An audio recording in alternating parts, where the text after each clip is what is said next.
ਸਤਿ ਸ਼੍ਰੀ ਅਕਾਲ ਦੋਸਤੋ, ਤੁਸੀਂ ਦੇਖ ਰਹੇ ਹੋ ਪਲੱਸ ਟੀਵੀ। ਸਾਡੇ ਨਾਲ ਨੇ ਅਵਤਾਰ ਵਿਰਦੀ ਜੀ।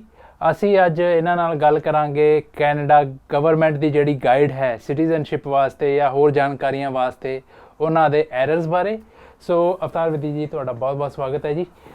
ਸੋ ਆਪਾਂ ਜਿਹੜੀ ਗਵਰਨਮੈਂਟ ਦੀ ਡਿਸਕਵਰ ਕੈਨੇਡਾ ਗਾਈਡ ਹੈ ਉਹਦੇ ਵਿੱਚ ਕਈ ਐਰਰਸ ਨੇ, ਪਿਛਲੇ 10 ਸਾਲ ਤੋਂ ਆਪਾਂ ਦੇਖਦੇ ਆ ਰਹੇ, ਉਹ ਅਜੇ ਤੱਕ ਠੀਕ ਨੇ। ਉਹਨਾਂ ਬਾਰੇ ਸਾਨੂੰ ਦੱਸੋ, ਕੀ ਐਰਰਸ ਨੇ ਤੇ ਕਿੱਦਾਂ ਉਹਨਾਂ ਦਾ ਠੀਕ ਹੋਣ ਦਾ ਵਿਚਾਰ ਹੈ ਜਾਂ ਕੀ ਉਹਦੇ ਬਾਰੇ ਕੀਤਾ ਜਾ ਸਕਦਾ।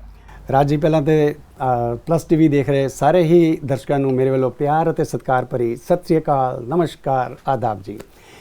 ਰਾਜ ਜੀ, ਇਸ ਤਰ੍ਹਾਂ ਕਿ ਮੇਰੀ ਹਮੇਸ਼ਾ ਆਦਤ ਰਹੀ ਹੈ ਵੀ ਜਿਹੜੀ ਚੀਜ਼ ਪੜ੍ਹੋ ਉਸ ਨੂੰ ਪੂਰੇ ਸ਼ਿੱਦਤ ਦੇ ਨਾਲ ਪੂਰੀ ਤਰ੍ਹਾਂ ਪੜ੍ਹੋ, ਰਿਸਰਚ ਕਰਕੇ ਤੇ ਫਿਰ ਪੜ੍ਹਾਓ, ਕਿਉਂਕਿ ਟੀਚਰ ਦਾ ਕੰਮ ਕੀ ਹੈ, ਸਹੀ ਚੀਜ਼ ਨੂੰ ਲੈ ਕੇ ਸਹੀ ਤਰੀਕੇ ਨਾਲ ਸਟੂਡੈਂਟ ਦੇ ਕੋਲ ਪਹੁੰਚਾਉਣਾ। ਬਿਲਕੁਲ। ਮੈਂ ਸਿਟੀਜ਼ਨਸ਼ਿਪ ਪੜ੍ਹਾਉਣੀ ਸ਼ੁਰੂ ਕੀਤੀ, ਮੈਨੂੰ ਖੁਦ ਵੀ ਬੜਾ ਮਜ਼ਾ ਆਇਆ ਮਤਲਬ ਪੜ੍ਹ ਕੇ। ਜਦੋਂ ਅਸੀਂ 2007 ਵਿੱਚ ਸਿਟੀਜ਼ਨਸ਼ਿਪ ਲਈ ਸੀ, ਉਸ ਵੇਲੇ ਟੈਸਟ ਇੰਨਾ ਔਖਾ ਨਹੀਂ ਸੀ। ਜੀ ਜੀ ਜੀ। ਬੁੱਕ ਇਹੋ ਹੀ ਸੀ, ਲੇਕਿਨ 2012 ਤੋਂ ਟੈਸਟ ਬਹੁਤ ਹਾਰਡ ਕਰ ਦਿੱਤਾ ਗਿਆ। ਓਕੇ। ਜਿਉਂ-ਜਿਉਂ ਇਹ ਬੁੱਕ 'ਚੋਂ ਅਸੀਂ ਪੜ੍ਹਾਉਣਾ ਸ਼ੁਰੂ ਕੀਤਾ ਤੇ ਦੇਖਿਆ ਕਿ ਇਹ ਬੁੱਕ ਤਾਂ ਚੰਗੇ ਭਲੇ ਪੜ੍ਹੇ ਲਿਖੇ ਬੰਦੇ ਨੂੰ ਵੀ ਉਹ ਕਨਫਿਊਜ਼ ਕਰਦੀ ਹੈ। ਓਕੇ। ਤੇ ਉਹਨੂੰ ਕਿਵੇਂ ਯਾਦ ਰੱਖਣਾ ਆ। ਮੇਰੇ ਕੋਲ ਕੁਝ ਨੁਕਤੇ, ਸਾਨੂੰ ਐਜੂਕੇਸ਼ਨ ਜੋ IAS ਲੈਵਲ ਦੀ ਤਿਆਰੀ ਕੀਤੀ ਸੀ, ਮੇਰੇ ਜੋ ਗਾਈਡ ਸਨ ਸਾਡੇ ਟੀਚਰ ਮਿਸਟਰ ਬੱਤਰਾ, ਉਹਨਾਂ ਨੇ ਦੱਸਿਆ ਸੀ ਵੀ ਨੌਲੇਜ ਜਿੰਨੀ ਮਰਜ਼ੀ ਹੋਏ, ਅਗਰ ਉਸੇ ਕੁਝ ਫਾਰਮੂਲੇ ਬਣਾ ਲਏ ਜਾਣ ਤਾਂ ਉਹ ਈਜ਼ੀ ਹੋ ਜਾਂਦੀ ਹੈ। ਹੁਣ ਤਾਈਆਂ ਕਮੀਆਂ ਜਿਹੜੀਆਂ ਇਸ ਬੁੱਕ ਦੇ ਵਿੱਚ ਨੇ, ਉਹ ਮੈਂ ਤੁਹਾਨੂੰ ਇੱਕ ਚੀਜ਼ ਦਿਖਾਉਂਦਾ ਕਿ ਜਿੱਦਾਂ ਇਹਦੇ ਪੇਜ 45 ਤੇ ਡਿਸਕਵਰ ਕੈਨੇਡਾ ਹੈ, ਆਫੀਸ਼ੀਅਲ ਸਟੱਡੀ ਗਾਈਡ ਬੁੱਕ ਹੈ ਜੀ। ਦੇਖੋ, ਇਸ ਦੇ ਵਿੱਚ ਕੈਨੇਡਾ ਦਾ ਜੋ ਮੈਪ ਹੈ ਜੀ, ਉਸ ਨੂੰ ਉਹਦੇ ਚਾਰੇ ਪਾਸੇ ਦੇਖੋ ਸਕਾਈ ਬਲੂ ਕਲਰ ਦਾ ਤੁਸੀਂ ਓਸ਼ਨ ਦੇਖ ਰਹੇ ਹੋ। ਬਿਲਕੁਲ। ਇਹ ਹੁਣ ਕੋਈ ਆਈਲੈਂਡ ਤਾਂ ਹੈ ਹੀ ਨਹੀਂ ਕੈਨੇਡਾ ਜੀ। ਇਹਦੇ ਨੀਚੇ ਦੇਖੋ ਜੀ, ਉਹ USA ਨੂੰ ਓਸ਼ਨ ਚ ਡੁਬੋਤਾ ਗਿਆ। ਬਿਲਕੁਲ। ਇਹਦੀ ਲੈਫਟ ਸਾਈਡ ਤੇ ਉੱਤੇ USA ਦੀ ਉਹ ਅਲਾਸਕਾ ਪੈਂਦੀ ਹੈ ਜੋ ਸਟੇਟ ਹੈ, ਉਹ ਵੀ ਓਸ਼ਨ ਚ ਡੁੱਬੀ ਪਈ ਹੈ।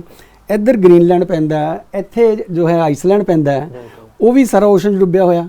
ਇਹ ਤਾਂ ਆਸਟ੍ਰੇਲੀਆ ਵਾਂਗੂ ਨਜ਼ਰ ਆ ਰਿਹਾ। ਜੀ ਜੀ ਜੀ। ਚਲੋ, ਉਹਨੂੰ ਐਗਜ਼ੰਪਸ਼ਨ 'ਚ ਲੈ ਕੇ ਚਲੇ ਵੀ ਬੰਦਾ ਸਮਝ ਲਈ ਕੈਨੇਡਾ ਹੀ ਅਸੀਂ ਦਿਖਾਉਣਾ, ਬਾਕੀ ਸਾਰਾ ਸਮੁੰਦਰ 'ਚ ਡੁਬੋਤਾ। ਪਰ ਜੇ ਪਾਣੀ ਨੂੰ ਆਪਾਂ ਸਕਾਈ ਬਲੂ ਕਰਕੇ ਲੈਂਦੇ ਹਾਂ, ਇਹ ਪਾਣੀ ਜਾਂਦਾ ਜਾਂਦਾ ਹਡਸਨ ਬੇ ਵਿੱਚ ਜਾਂਦਾ, ਇਹ ਚਿੱਟੇ ਰੰਗ ਦਾ ਕਿਉਂ ਹੋ ਗਿਆ? ਜੀ ਬਿਲਕੁਲ ਸਹੀ ਗੱਲ ਹੈ। ਗ੍ਰੇਡੇਸ਼ਨ ਤਾਂ ਚਲੋ ਇਦਾਂ ਹੁੰਦੀ ਹੈ, ਦੱਸਦੀ ਹੈ ਕਿ ਤੁਹਾਡੀ ਜਿਹੜੀ ਹਾਈਟ ਹੈ, ਜਿਹੜੀ ਸ਼ੈਲੋਨੈਸ ਹੈ ਕਿਸੇ ਜਗ੍ਹਾ ਦੀ, ਉਹ ਜ਼ਿਆਦਾ ਜਾਂ ਕਿੰਨੀ ਡੈਪਥ ਹੈ ਉਹਦੀ ਓਸ਼ਨ ਦੀ।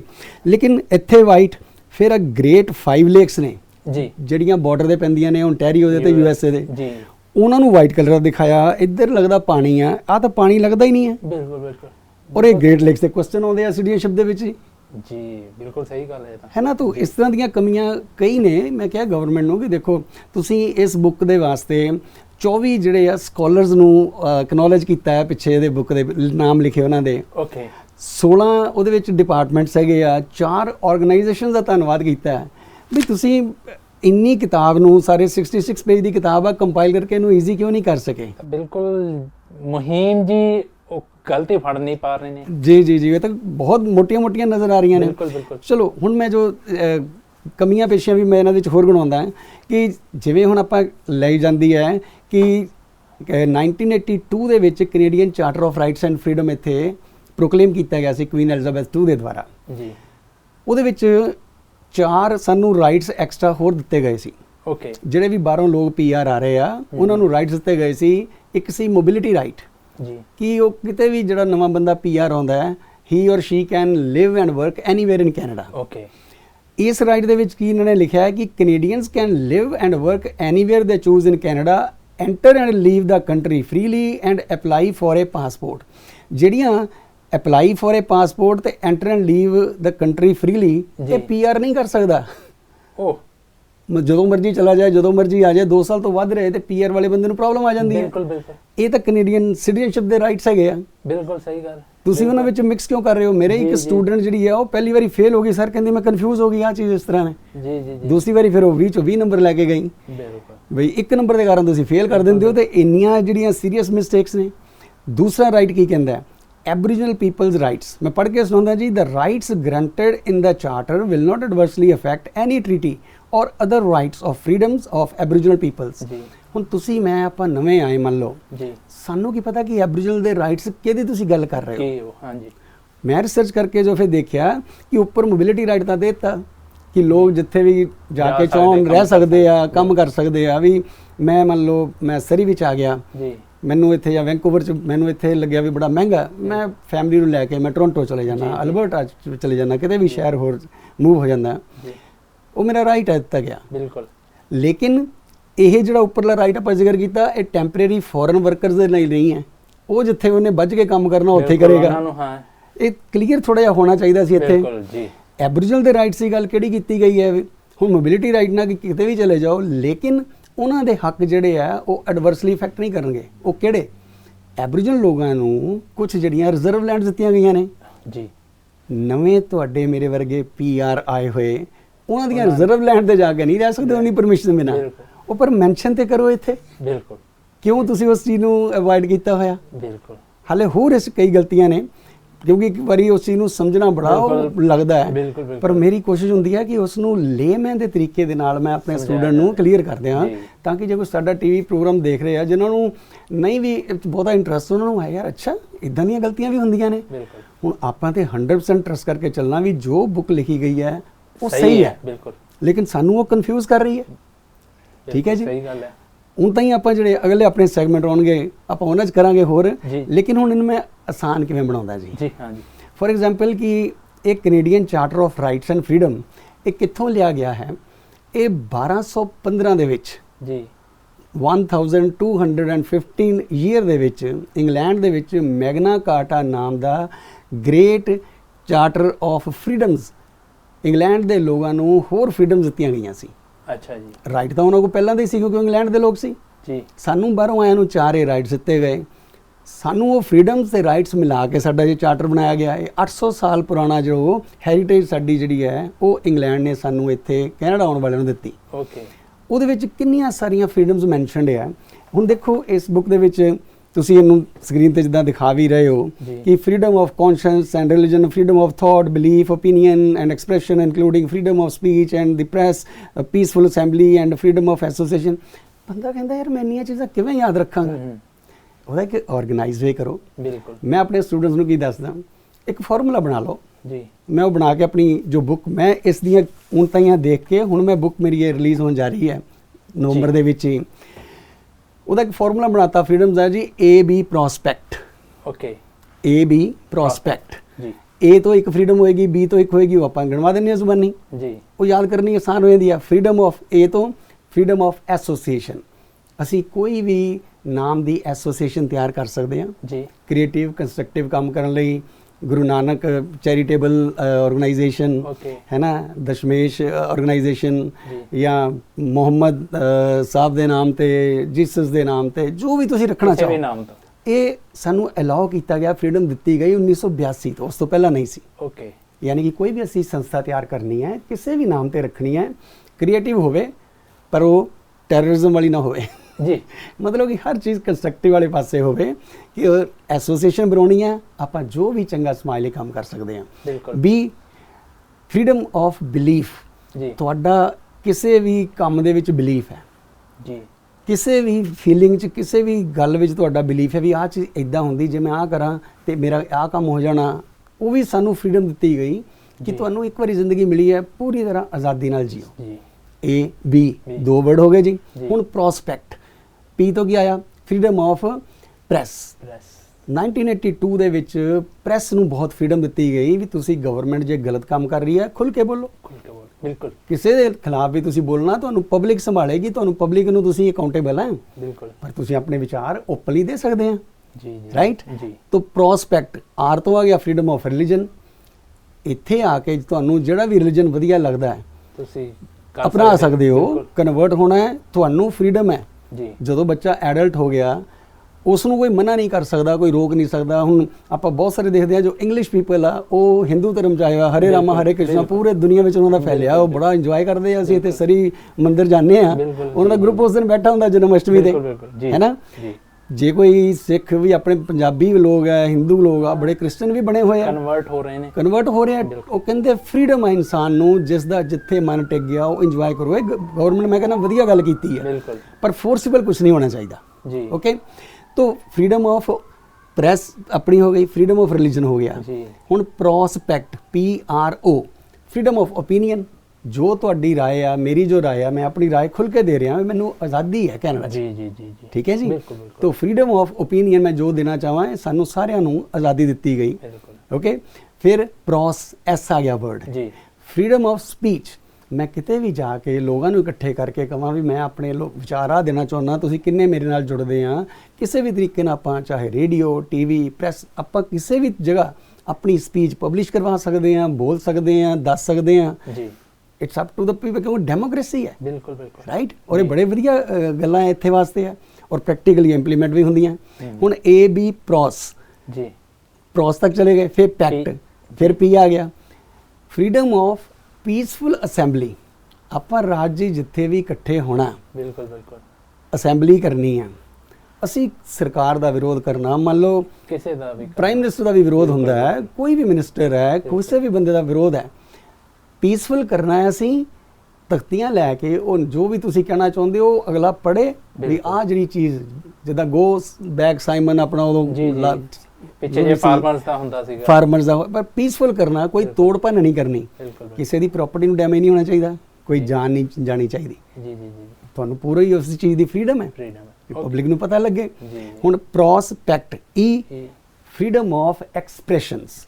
ਐਕਸਪ੍ਰੈਸ਼ਨ ਸਾਡੇ ਮੂੰਹ ਦੇ ਇਕੱਲੇ ਐਕਸਪ੍ਰੈਸ਼ਨ ਨਹੀਂ। ਜੀ ਜੀ ਜੀ, ਮੈਂ ਆਪਣੇ ਆਪ ਨੂੰ ਜੇ ਕਿਸੇ ਵੀ ਧਰਮ ਕਲਚਰ ਨਾਲ ਰਿਲੇਟਡ ਆ, ਮੈਨੂੰ ਉਸ ਤਰ੍ਹਾਂ ਦੇ ਕੱਪੜੇ ਪਾਉਣ ਦਾ, ਚਾਹੇ ਮੈਂ ਬੁਰਕਾ ਪਾਵਾਂ, ਬਿਲਕੁਲ ਚਾਹੇ ਮੈਂ ਆਪਣੀ ਟਰਬਨ ਬੰਨਾਂ, ਬਿਲਕੁਲ, ਚਾਹੇ ਮੈਂ ਪੰਜਾਬੀ ਸੂਟ ਪਾਵਾਂ, ਬੰਦਾ ਜੋ ਵੀ ਚੀਜ਼ ਪਾਉਣਾ ਚਾਹੇ, ਠੀਕ ਹੈ ਨਾ, ਉਹਨੂੰ ਪੂਰੀ ਆਜ਼ਾਦੀ ਹੈ। ਮੈਂ ਕਹਿੰਦਾ ਇੰਨੀਆਂ ਵਧੀਆ ਚੀਜ਼ਾਂ ਆ ਕਿ ਇਹ ਹੈ ਟਰੂ ਡੈਮੋਕ੍ਰੇਸੀ ਦਾ ਇੱਕ ਜਿਹੜਾ ਸੈਟਅਪ। ਬਿਲਕੁਲ। ਤੋ ਪ੍ਰੋਸਪੈਕਟ, ਹੁਣ ਈ ਤੇ ਐਕਸਪ੍ਰੈਸ਼ਨ ਤੱਕ ਆ ਗਿਆ, ਫਿਰ ਆ ਗਿਆ ਸੀਟੀ ਲਾਸਟ ਦੇ ਵਿੱਚ, ਫਰੀडम ਆਫ ਕੌਨਸ਼ੀਅੰਸ। ਕੌਨਸ਼ੀਅੰਸ ਬਹੁਤ ਜਾਣੇ ਬੰਦੇ ਵਰਡ ਜਾਣਦੇ ਵੀ ਨਹੀਂ, ਸਾਇੰਸ ਲਿਖ ਕੇ ਉਹਦੇ ਮੂਹਰੇ CON ਪਾ ਦਿਓ, ਜੀ ਜੀ ਜੀ, ਉਹ ਬਣ ਜਾਂਦਾ ਕੌਨਸ਼ੀਅੰਸ। ਜੀ ਬਿਲਕੁਲ। ਕੌਨਸ਼ੀਅੰਸ ਕੀ ਹੁੰਦੀ ਹੈ ਜੀ? ਸਾਡਾ ਜ਼ਮੀਰ, ਜੋ ਮੇਰਾ ਜ਼ਮੀਰ ਕਹਿੰਦਾ ਹੈ ਕਿ ਮੈਂ ਆਹ ਕਰਨਾ, ਮੈਂ ਉਹ ਕਰਨਾ। ਆਪਾਂ ਕੋਈ ਵੀ ਕੰਮ ਗਲਤ ਕਰਨ ਲੱਗੀਏ ਨਾ, ਅੰਦਰੋਂ ਦਿਲ ਚੋਂ ਰਾਜੀ ਇੱਕ ਆਵਾਜ਼ ਆਉਂਦੀ ਹੈ, ਤੂੰ ਗਲਤ ਕਰ ਰਿਹਾ। ਬਿਲਕੁਲ। ਕਹਿੰਦੇ ਤੁਹਾਨੂੰ ਪੂਰੀ ਆਜ਼ਾਦੀ ਹੈ, ਜੋ ਤੁਹਾਡਾ ਜ਼ਮੀਰ ਕਹਿੰਦਾ, ਕੋਈ ਤੁਹਾਨੂੰ ਪ੍ਰੈਸ਼ਰਾਈਜ਼ ਨਹੀਂ ਕਰ ਸਕਦਾ। ਬਿਲਕੁਲ ਬਿਲਕੁਲ। ਇੱਕ ਵਾਰ ਜੋ ਜ਼ਿੰਦਗੀ ਮਿਲੀ ਹੈ, ਖੁੱਲ ਕੇ ਤੁਸੀਂ ਇੰਜੋਏ ਕਰੋ। ਬਿਲਕੁਲ। ਰਾਈਟ। ਜੀ। ਲਾਸਟ ਹੈ ਫਰੀडम ਆਫ ਥਾਟਸ। ਜੀ। ਕਿਸੇ ਨੂੰ ਵੀ ਕਿਸੇ ਵੀ ਤਰ੍ਹਾਂ ਦੀਆਂ ਥਾਟਸ ਹੁੰਦੀਆਂ ਨੇ, ਉਹ ਆਪਣੀਆਂ ਥਾਟਸ ਨੂੰ ਖੁੱਲੇ ਆਮ ਆਪਣੇ ਆਪ ਤੇ ਇੰਪਲੀਮੈਂਟ ਕਰ ਸਕਦਾ। ਬਿਲਕੁਲ। ਆਪਾਂ ਇੰਨੀ ਸਾਨੂੰ ਆਜ਼ਾਦੀ ਇੰਨੇ ਵਧੀਆ ਕੰਟਰੀ 'ਚ ਮਿਲੀ ਹੈ, ਲੇਕਿਨ ਉਹ ਪ੍ਰੋਪਰਲੀ ਸਾਨੂੰ ਕਨਵੇ ਨਹੀਂ ਹੋ ਰਹੀ। ਜਦੋਂ ਅਸੀਂ ਕਾਚਾ ਮਾਚਾ ਪੰਜਾਬੀ 'ਚ ਕਹਿੰਦੇ ਕਰਕੇ ਕਰ ਦਿਓਗੇ, ਯਾਦ ਕਿੱਥੇ ਰਹੂਗੀ? ਖਿਚੜੀ ਕਰ ਦਈਏ ਜੇ, ਖਿਚੜੀ ਹੋ ਜਾਏਗੀ ਜਿਹੜੀ ਚੀਜ਼ ਹੈ। ਤੋ ਇਦਾਂ ਦੀਆਂ ਚੀਜ਼ਾਂ ਜਿਹੜੀਆਂ ਮੈਂ ਇਹਨਾਂ ਨੂੰ ਬੜਾ ਆਸਾਨ ਬਣਾਇਆ। ਮੇਰੇ ਸਟੂਡੈਂਟ ਹੁਣ ਕਰੀਬ 800 ਤੋਂ ਉੱਤੇ ਪਿਛਲੇ 10 ਸਾਲਾਂ 'ਚ ਮੇਰੇ ਕੋਲ ਪਾਸ ਹੋਇਆ, ਜੋ ਸਿਟੀਜ਼ਨ ਬਣ ਚੁੱਕੇ ਆ ਜੀ। ਓਕੇ। ਤੇ ਤੁਸੀਂ ਇਦਾਂ ਦੀ ਕਿਹੜੀ ਉਹਨਾਂ ਨੂੰ ਗੁੜਤੀ ਦਿੰਦੇ ਹੋ ਜਿਹੜੇ ਕਿ ਇੰਨੇ ਈਜ਼ੀਲੀ ਉਹ ਸਿਟੀਜ਼ਨਸ਼ਿਪ ਟੈਸਟ ਪਾਸ ਕਰ ਲੈਂਦੇ ਨੇ? ਦੇਖੋ ਰਾਜ, ਜੋ ਟੀਚਰ ਦਾ ਕੰਮ ਕੀ ਹੈ ਕਿ ਪਹਿਲਾਂ ਤੇ ਉਹ ਆਪਣੀ ਉਹ ਨੌਲੇਜ ਪ੍ਰੋਪਰਲੀ ਲਵੇ, ਥੋਰੋਲੀ, ਬਿਲਕੁਲ, ਰਿਸਰਚ ਕਰੇ, ਔਰ ਉਸ ਦੇ ਬਾਅਦ ਉਸ ਨੂੰ ਇੰਨਾ ਇੰਟਰਸਟਿੰਗ ਬਣਾਏ ਕਿ ਇੱਕ ਐਸਾ ਬੱਚਾ ਜਿਹੜਾ ਲੈਵਲ ਬਹੁਤ ਵੀਕ ਵੀ ਹੈ। ਜੀ ਜੀ ਜੀ। ਬਹੁਤ ਸਾਰੇ ਆਪਾਂ ਦੇਖਦੇ ਸਰਕਮਸਟੈਂਸ਼ੀਅਲੀ ਬੰਦੇ ਬੜੇ ਇੰਟੈਲੀਜੈਂਟ ਹੁੰਦੇ, ਲੇਕਿਨ ਨਹੀਂ ਪੜ੍ਹ ਪਾਉਂਦੇ, ਬਿਲਕੁਲ, ਉਹ ਸਮਝ ਸਕਣ ਉਸ ਚੀਜ਼ ਨੂੰ। ਜੀ ਜੀ। ਟੀਚਰ ਮੇਰੇ ਹਿਸਾਬ ਨਾਲ ਇੱਕ ਬੜਾ ਅੱਛਾ ਐਕਟਰ ਹੋਣਾ ਚਾਹੀਦਾ, ਇੱਕ ਵੈਲ ਸਪੋਕਨ, ਤੇ ਜਿਹਦੀ ਗੱਲ ਦਿਲ ਦਿਮਾਗ 'ਚ ਸਿੱਧੀ ਜਾ ਕੇ ਲੱਗੇ। ਰਾਈਟ। ਹੁਣ ਹਿਸਟਰੀ ਦੀ ਗੱਲ ਲੈ ਲਓ ਕਿ ਸਭ ਤੋਂ ਜ਼ਿਆਦਾ ਮੇਰੇ ਖਿਆਲ ਬੋਰਿੰਗ ਹਿਸਟਰੀ ਲੱਗਦੀ ਹੁੰਦੀ, ਸਾਨੂੰ ਇਹੋ ਹੀ ਨਹੀਂ ਸਮਝ ਆਉਂਦਾ ਸਨ ਕਿਹੜੇ 'ਚ ਕਿਹਦੋਂ ਹੀ ਕਰਨ, ਬਈ ਮੁਗਲ ਆਏ, ਕੌਣ ਆਇਆ, ਕੀ ਮੈਂ ਕਿਉਂ ਯਾਦ ਕਰਾਂ, ਅਸੀਂ ਕੀ ਲੈਣਾ ਉਤੋਂ, ਕੀ ਲੈਣਾ ਜੀ ਉਤੋਂ। ਬਿਲਕੁਲ। ਪਰ ਮੈਂ ਜਦੋਂ ਹਿਸਟਰੀ ਇੱਥੇ ਪੜ੍ਹਨੀ ਹੈ ਸ਼ੁਰੂ ਕੀਤੀ, ਵੀ ਲੱਗਿਆ ਵੀ ਇਹ ਤਾਂ ਸਿਖਾਉਣੀ ਪੈਣੀ ਹੈ ਮੈਨੂੰ, ਤੇ ਮੈਂ ਪਹਿਲਾਂ ਆਪ ਆਪਣਾ ਇੰਟਰਸਟ ਡਿਵੈਲਪ ਕਰਾਂ। ਤੇ ਮੇਰਾ ਬਿਲੀਵ ਕਰਿਓ ਕਿ ਹਿਸਟਰੀ 'ਚ ਜ਼ਿੰਦਗੀ 'ਚ ਪਹਿਲੀ ਵਾਰੀ ਇੰਟਰਸਟ ਬਣਿਆ। ਓਕੇ।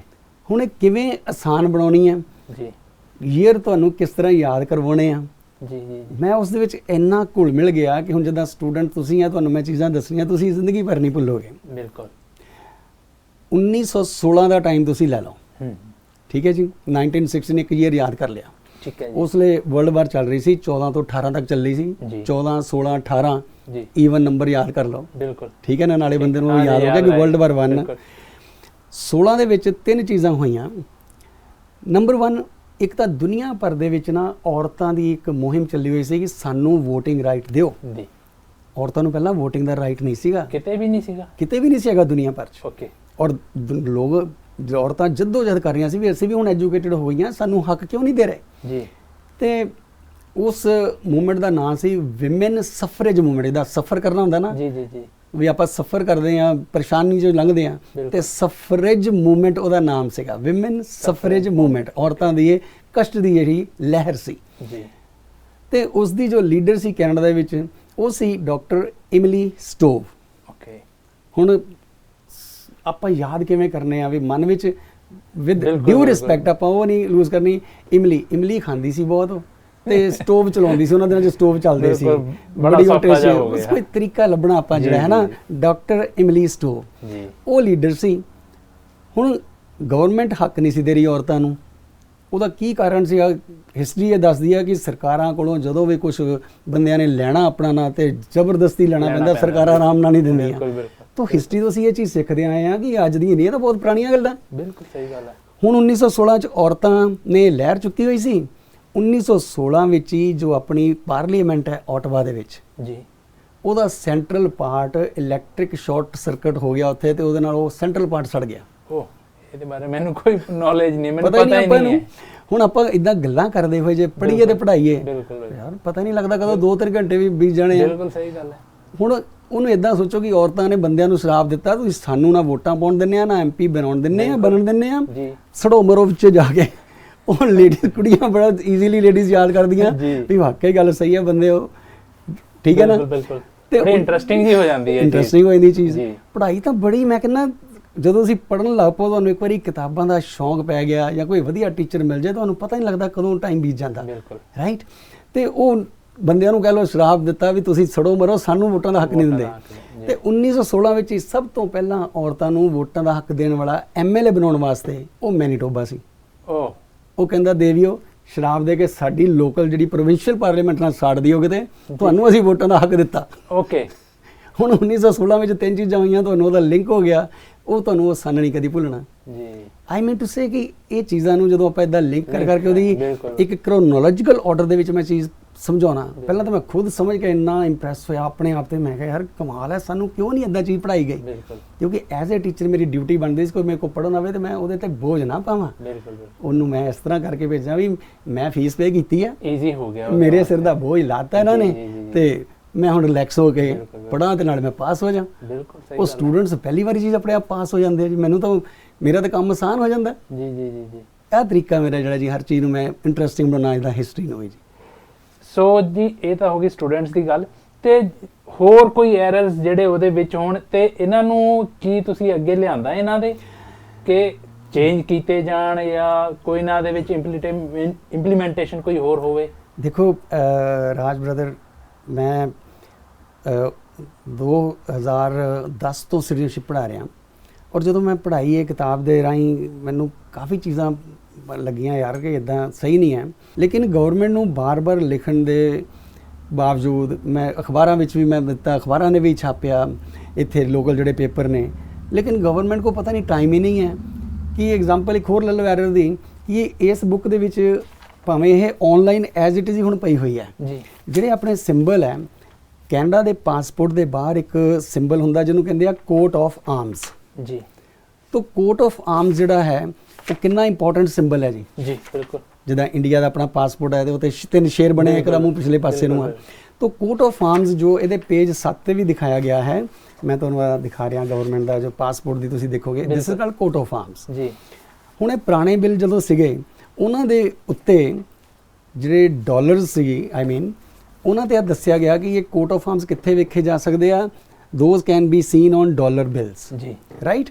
ਪਰ ਤੁਸੀਂ ਅੱਜ ਕੋਈ ਡਾਲਰ ਬਿੱਲ ਕੱਢ ਲਓ, ਇਹ ਆਨਲਾਈਨ ਵੀ ਅੱਜ ਇੱਦਾਂ ਹੀ ਪਿਆ ਹੋਇਆ, ਮੈਂ ਤੁਹਾਨੂੰ ਆਲੋ ਪਰਸੋਂ, ਉਹਦੇ ਤੇ ਕੋਟ ਆਫ ਆਰਮ ਹੈ ਹੀ ਨਹੀਂ। ਗਵਰਨਮੈਂਟ ਨੂੰ 10 ਸਾਲ ਤੋਂ ਉੱਤੇ ਹੋ ਗਏ ਆ ਇਹ ਕਰੰਸੀ ਕੱਢੀ ਨੂੰ, ਤੇ ਅੱਜ ਤੱਕ ਬੁੱਕ ਦੇ ਵਿੱਚ ਅਪਡੇਟ ਕਿਉਂ ਨਹੀਂ ਹੋਇਆ? ਗਵਰਨਮੈਂਟ ਕਿਉਂ ਸੀਰੀਅਸ ਨਹੀਂ ਹੈ? ਉਹ ਹੁਣ ਜੇ ਸਟੂਡੈਂਟ ਸਹੀ ਲਿਖ ਕੇ ਆਉਣਗੇ ਉਹ ਡਾਲਰ ਬਿੱਲ ਤੇ ਹੈਗੇ ਆ, ਤੇ ਤਾਂ ਵੀ ਹੋ ਸਕਦਾ ਉਹ ਫੇਲ ਕਰ ਦੇਣ, ਨਹੀਂ ਜੀ ਕਿੱਥੇ ਹੈਗੇ, ਹੈ ਹੀ ਨਹੀਂ। ਤੇ ਜੇ ਕਹਿਣ ਨਹੀਂ ਹੈਗੇ, ਉਹ ਕਹਿਣ ਜੀ ਦੇਖੋ ਅਸੀਂ ਪੁਰਾਣੇ ਤੇ ਹੈਗੇ, ਅਸੀਂ ਤੁਹਾਨੂੰ ਕਿਹਾ ਸੀ ਕਿਤਾਬ ਹੀ ਪੜ੍ਹਨੀ ਹੈ, ਤੇ 1 ਨੰਬਰ ਦੇ ਵਿਚਾਰਾ ਸਟੂਡੈਂਟ ਫੇਲ ਕਰ ਦਿੰਦੇ ਤੁਸੀਂ। ਜੇ ਕੋਈ ਇਹ ਚੀਜ਼ ਉਹਨਾਂ ਨੂੰ ਮਤਲਬ ਚੈਲੰਜ ਕਰ ਦੇਵੇ ਕਿ ਇਹ ਚੀਜ਼ ਹੈ ਹੀ ਨਹੀਂ, ਸਾਨੂੰ ਫੇਲ ਕਰਤਾ ਤੁਸੀਂ ਇਸ ਬਿਹਾਫ ਤੇ, ਕਿ ਉਹਨੂੰ ਸਿਟੀਜ਼ਨਸ਼ਿਪ ਦੇਣਗੇ ਕਿ ਨਹੀਂ? ਬਿਲਕੁਲ ਜੀ, ਫੈਡਰਲ ਕੋਰਟ ਦੇ ਵਿੱਚ ਆਪਣੇ ਲੋਕਾਂ ਨੂੰ ਪਤਾ ਹੀ ਨਹੀਂ ਹੈ, ਫੈਡਰਲ ਕੋਰਟ ਦੇ ਵਿੱਚ ਅਪੀਲ ਕੀਤੀ ਜਾ ਸਕਦੀ ਹੈ, ਕੇਸ ਚੱਲ ਸਕਦਾ ਉਹਦਾ, ਕੋਈ ਕੇਸ ਚੱਲ ਸਕਦਾ ਹੈ। ਲੇਕਿਨ ਕਿਉਂ ਬੁੱਕ ਅਪਡੇਟ ਨਹੀਂ ਕਰਦੇ, ਇਹਦੇ ਨੂੰ ਧਿਆਨ ਕਿਉਂ ਨਹੀਂ ਦਿੱਤਾ ਜਾ ਰਿਹਾ?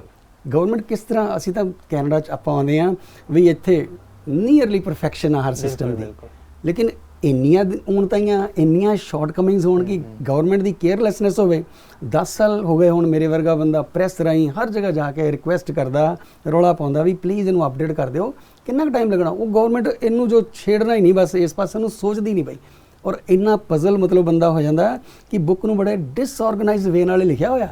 ਮੈਂ ਆ ਬੁੱਕ ਹੁਣ ਆਪਣੀ ਲਿਖੀ ਹੈ, ਡਿਸਕਵਰ ਕੈਨੇਡਾ ਮੇਡ ਸਿੰਪਲ ਜੀ, ਔਰ ਮੈਂ ਬੜੇ ਸਕਾਲਰਸ ਨੂੰ ਦਿਖਾਈ ਆ ਔਰ ਉਹਦੇ ਵਿੱਚ ਉਹਨਾਂ ਨੇ ਆਪਣੇ ਕਮੈਂਟ ਦਿੱਤੇ ਆ ਕਿ ਵਾਕਈ ਇਹ ਇਸ ਤਰੀਕੇ ਨਾਲ ਬੜੀ ਆਸਾਨ ਹੈ ਬਣ ਰਹੀ ਹੈ ਤੇ ਇਹਦੇ ਨਾਲ ਪੜ੍ਹਨ ਨਾਲ ਇੱਕ ਵਾਰੀ ਬੰਦੇ ਨੂੰ ਸਾਰਾ ਕੁਝ ਕਲੀਅਰ ਹੋ ਜਾਏਗਾ। ਪਰ ਗਵਰਨਮੈਂਟ ਦਾ ਜੋ ਕਹਿਣਾ ਹੈ ਕਿ ਤੁਸੀਂ ਸਾਡੀ ਬੁੱਕ ਜ਼ਰੂਰ ਪੜ੍ਹਨੀ ਹੈ, ਮੈਂ ਇਹਦੇ ਵਿੱਚ ਸਪੈਸ਼ਲੀ ਮੈਂਸ਼ਨ ਵੀ ਕੀਤਾ ਕਿ ਮੇਰੀ ਵਾਲੀ ਬੁੱਕ ਨਾਲ ਤੁਹਾਨੂੰ ਪੜ੍ਹਨਾ ਆਸਾਨ ਹੋ ਜਾਏਗਾ, ਲੇਕਿਨ ਡਿਸਕਵਰ ਕੈਨੇਡਾ ਜ਼ਰੂਰ ਪੜ੍ਹ ਕੇ ਜਾਣਾ। ਉਹ ਵਰਡਿੰਗ ਉਹੀ ਕਹਿੰਦੇ ਜੋ ਅਸੀਂ ਲਿਖੀ ਆ, ਉਹੀ ਤੁਹਾਡੇ ਆਨਸਰ ਅਸੀਂ ਨੂੰ ਹੋਣੇ ਚਾਹੀਦੇ ਆ। ਓਕੇ, ਸੋ ਸੇਮ ਆਨਸਰਸ ਉਦਾਂ ਦੇ ਹੀ ਹੋਣੇ ਚਾਹੀਦੇ ਨੇ ਜੀ, ਇਹਨਾਂ ਦੀ ਦੂਜੀ ਵਰਡਿੰਗ ਵੀ ਨਹੀਂ ਚੱਲਣੀ। ਵਰਡਿੰਗ ਵੀ ਨਹੀਂ ਕੋਈ ਹੋਰ ਚੱਲਣੀ, ਜੋ ਲਿਖਿਆ ਹੋਊਗਾ ਤੁਸੀਂ ਉਹੀ ਫੋਲੋ ਕਰਨਾ। ਉਹ ਕਹਿੰਦੇ ਅਸੀਂ ਤੁਹਾਨੂੰ ਚਾਹੁੰਦੇ ਦੋ ਚੀਜ਼ਾਂ, ਕਿ ਇੰਗਲਿਸ਼ ਵੀ ਪ੍ਰੋਪਰਲੀ ਰੱਟਾ ਲੱਗ ਜਾਏ, ਤੁਹਾਨੂੰ ਉਹ ਵਰਡ ਯਾਦ ਹੋ ਜਾਣੇ। ਕਰੀਬ 250 ਦੇ ਕਰੀਬ ਔਖੇ ਵਰਡਸ ਆ ਜਿਹੜੇ ਐਵਰੇਜ ਬੰਦਾ ਨਹੀਂ ਯੂਜ਼ ਕਰਦਾ ਜੀ ਜੀ ਜੀ। ਤਾਂ ਇੰਨੀ ਕੁ ਇਹ ਪ੍ਰੋਬਲਮ ਹੈਗੀ ਹੈ ਕਿ ਅਸੀਂ ਗਵਰਨਮੈਂਟ ਨੂੰ ਫਿਰ ਬਾਰ-ਬਾਰ ਰਿਕੁਐਸਟ ਕਰਦੇ ਹਾਂ, ਤੁਹਾਡੇ ਵੀ ਪਲੱਸ ਟੀਵੀ ਦੇ ਇਸ ਪਲੇਟਫਾਰਮ ਤੋਂ ਵੀ, ਕਿ ਗਵਰਨਮੈਂਟ ਇਸ ਚੀਜ਼ ਨੂੰ ਦੇਖੇ। ਹੁਣ ਮੈਂ ਬੁੱਕਸ ਭੇਜ ਰਿਹਾ ਜਲਦੀ ਹੀ ਆਪਣੀਆਂ ਪਬਲਿਸ਼ ਕਰਵਾ ਕੇ, ਓਕੇ, ਕਿ ਹਰ ਇੱਕ ਐਮਪੀ ਦੇ ਕੋਲ ਹੋਏਗੀ, ਆਟੋਵਾ ਵਿੱਚ ਜਾਣਗੀਆਂ। ਇੱਥੋਂ ਸਾਡੇ ਐਮਪੀ ਜੋ ਲੋਕਲ ਨੇ ਗਵਰਨਮੈਂਟ ਦੇ, ਉਹਨਾਂ ਨੂੰ ਅਸੀਂ ਰਿਕੁਐਸਟ ਕਰਕੇ ਰਿਲੀਜ਼ ਕਰਵਾਵਾਂਗੇ। ਜੀ ਜੀ ਜੀ, ਉਹਨਾਂ ਨੂੰ ਅਸੀਂ 350 ਬੁੱਕਸ ਦੇਵਾਂਗੇ ਵੀ ਹਰ ਇੱਕ ਦੇ ਕੋਲ ਉੱਥੇ ਪਹੁੰਚਾਓ, ਬਿਲਕੁਲ। ਪਲੀਜ਼ ਪੜ੍ਹੋ ਤੇ ਇਹਨੂੰ ਠੀਕ ਕਰਕੇ ਕਿਤਾਬ ਨੂੰ ਤੁਸੀਂ ਜਦੋਂ ਲੈ ਕੇ ਆਓਗੇ ਮਾਰਕੀਟ ਦੇ ਵਿੱਚ, ਉਹਦੇ ਨਾਲ ਜਿਹੜੇ ਸਿਟੀਜ਼ਨਸ਼ਿਪ ਲੈਣ ਦੇ ਚਾਹਵਾਨ ਆ ਉਹਨਾਂ ਲਈ ਇੱਕ ਹੈਡੇਕ ਨਹੀਂ ਹੋਏਗੀ, Easy ਹੋ ਬਲਕਿ ਉਹ ਇੰਜੋਏ ਵੀ ਕਰਨਗੇ। ਬਿਲਕੁਲ, ਉਹਨਾਂ ਨੂੰ ਕੈਨੇਡਾ ਬਾਰੇ ਪਤਾ ਵੀ ਲੱਗੇਗਾ, ਜੋ ਐਕਚੁਅਲੀ ਗਵਰਨਮੈਂਟ ਦੀ ਇੰਟੈਂਸ਼ਨ ਹੈ, ਪਰ ਹਾਲੇ ਤੱਕ ਜੋ ਤਰੀਕਾ ਹੈ ਉਹ ਕੋਈ ਇੰਨਾ ਵਧੀਆ ਨਹੀਂ ਹੈਗਾ ਜੀ। ਸਰਕਾਰਾਂ ਦੇ ਕੰਮ ਤੁਹਾਨੂੰ ਪਤਾ ਹੈ ਕਿ ਇਦਾਂ ਨਹੀਂ ਹੁੰਦੇ, ਪਰ ਇਹ ਇੰਨਾ ਟਾਈਮ ਲਾਤਾ ਇਹਨਾਂ ਨੇ, ਹਜੇ ਤੱਕ ਜਿਹੜਾ ਇਹਨੂੰ ਠੀਕ ਨਹੀਂ ਕੀਤਾ। ਇਹਨਾਂ ਨੂੰ ਠੀਕ ਕਰਨਾ ਚਾਹੀਦਾ ਸੀਗਾ। ਇਹ ਲਕੀਰ ਦੇ ਫਕੀਰ ਬਣੇ ਹੋਏ ਨੇ, ਹੁਣ ਕੀ ਕਹਿ ਸਕਦੇ ਆ ਇਹਦੇ ਬਾਰੇ, ਗਵਰਨਮੈਂਟ ਹੀ ਦੱਸ ਸਕਦੀ ਹੈ। ਪਰ ਮੈਂ ਇਹੀ ਚਾਹੂੰਗਾ ਕਿ ਜਿਹੜੀ ਤੁਹਾਡੀ ਬੁੱਕ ਹੈ ਉਹਨਾਂ ਤੱਕ ਪਹੁੰਚੇ ਜੀ, ਤੇ ਉਹ ਇਹ ਜਿਹੜੀ ਗਲਤੀਆਂ ਨੇ ਸੁਧਾਰਨ, ਤੇ ਜਿਹੜੇ ਵੀ ਚਾਹਵਾਨ ਨੇ ਸਿਟੀਜ਼ਨਸ਼ਿਪ ਦੇ, ਉਹਨਾਂ ਨੂੰ ਸਿਟੀਜ਼ਨਸ਼ਿਪ ਈਜ਼ੀ ਤਰੀਕੇ ਨਾਲ ਮਿਲੇ। ਜੇ ਕਿਸੇ ਨੂੰ ਕੋਈ ਕਨਫਿਊਜ਼ਨ ਹੋਵੇ ਤੇ ਮੇਰਾ ਸਕਰੀਨ ਤੇ ਨੰਬਰ ਆ ਹੀ ਰਿਹਾ ਆ, ਕਿਸੇ ਵੀ ਤਰ੍ਹਾਂ ਦੀ ਉਹਨੂੰ ਕਿਤੇ ਵੀ ਭੈਣ ਭਰਾ ਨੂੰ ਪ੍ਰੋਬਲਮ ਆ, ਫ੍ਰੀ ਦੇ ਵਿੱਚ ਤੁਹਾਨੂੰ ਅਸੀਂ ਚੀਜ਼ਾਂ ਦੂਰ ਬੈਠਿਆਂ ਨੂੰ ਵੀ ਦੱਸ ਸਕਦੇ ਹਾਂ ਵੀ ਆਹ ਚੀਜ਼ ਇਸ ਤਰ੍ਹਾਂ ਆ ਤੇ ਆਹ ਚੀਜ਼ ਇਸ ਤਰ੍ਹਾਂ ਆ। ਮੇਰੀ ਕੋਸ਼ਿਸ਼ ਹੁੰਦੀ ਹੈ ਕਿ ਗਵਰਨਮੈਂਟ ਜੋ ਕੰਮ ਕਰ ਰਹੀ ਹੈ ਜਾਂ ਕੈਨੇਡਾ ਦੇ ਜੋ ਭਲੇ ਵਾਸਤੇ ਕੰਮ ਹੈ ਜੀ, ਮੈਂ ਕਿਸੇ ਵੀ ਤਰੀਕੇ ਨਾਲ ਕਰ ਸਕਾਂ, ਪ੍ਰੋਫੈਸ਼ਨਲ ਵੇ ਨਾਲ ਜਾਂ ਫਰੈਂਡਲੀ ਵੇ ਨਾਲ, ਫ੍ਰੀ ਦੇ ਵਿੱਚ ਵਲੰਟੀਅਰ ਤਰੀਕੇ ਨਾਲ। I feel more than happy ਕਿ ਜੇ ਮੇਰੇ ਇੱਥੋਂ ਕੰਮ ਹੋ ਜਾਏ। ਕਿਸੇ ਵੀ ਭੈਣ ਭਰਾ ਨੂੰ ਕੋਈ ਸਿਟੀਜ਼ਨਸ਼ਿਪ ਦੇ ਵਿੱਚ ਕਨਫਿਊਜ਼ਨ ਹੈ, ਮੈਨੂੰ ਉਹ ਕਾਲ ਕਰ ਸਕਦੇ ਆ ਜੀ। ਮੈਂ ਆਪਣਾ ਨੰਬਰ ਬੋਲ ਕੇ ਇੱਕ ਵਾਰੀ ਦੱਸ ਦਿੰਦਾ, ਪਰ ਸਕਰੀਨ ਤੇ ਆ ਰਿਹਾ ਹੈ ਕਿ 604 725 3340। ਜਿੰਨੀ ਆਸਾਨੀ ਨਾਲ ਤੁਸੀਂ ਕੋਈ ਫੋਨ ਨੰਬਰ ਯਾਦ ਕਰ ਲੈਂਦੇ ਹੋ, ਤੁਹਾਨੂੰ ਹੁੰਦਾ ਮੈਂ ਫਟਾਫਟ ਜੇ ਮੈਨੂੰ ਲੋੜ ਹੈ ਤੇ ਮੈਂ ਕੰਟੈਕਟ ਕਰਨਾ ਜੀ। ਜੀ, ਸੋ ਪ੍ਰੋਫੈਸਰ ਵਿਧੀ ਜੀ, ਤੁਹਾਡਾ ਬਹੁਤ ਬਹੁਤ ਧੰਨਵਾਦ, ਤੁਸੀਂ ਸਾਡੇ ਚੈਨਲ ਤੇ ਆਏ, ਇੰਨੀ ਇਨਫੋਰਮੇਸ਼ਨ ਦਿੱਤੀ। ਤੇ ਆਪਾਂ ਇੱਕ ਵਾਰ ਫਿਰ ਅਗਲੇ ਹਫਤੇ ਇੱਕ ਹੋਰ ਮਤਲਬ ਇਹਦਾ ਦਾ ਇਨਫੋਰਮੇਸ਼ਨਲ ਜਿਹੜਾ ਹੋਵੇਗਾ ਐਪੀਸੋਡ ਲੈ ਕੇ ਆਵਾਂਗੇ। ਉਦੋਂ ਤੱਕ ਲਈ ਧੰਨਵਾਦ ਪ੍ਰੋਫੈਸਰ। ਧੰਨਵਾਦ ਜੀ, ਥੈਂਕ ਯੂ।